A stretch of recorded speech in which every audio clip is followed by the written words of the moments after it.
Mabuhay! This is Alexi Fernandez from Davao City. Good morning everyone. It's another Monday today. It's another office time. But before that, mag-breakfast ako. Nga ko ang breakfast is only bread and coffee and star margarine. This one. Coffee, bread, star margarine. This one.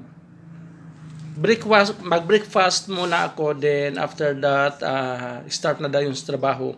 Kasi bukas April 9, no office ako, no work ako for tomorrow and until Wednesday, April 10. Kasi it's another legal holiday on Wednesday. Tomorrow is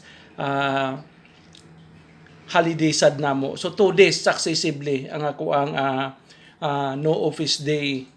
So karon dapat mahuman ako ang tanang trabaho sa office para sa mga tao.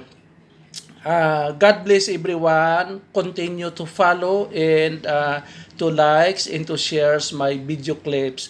God bless everyone.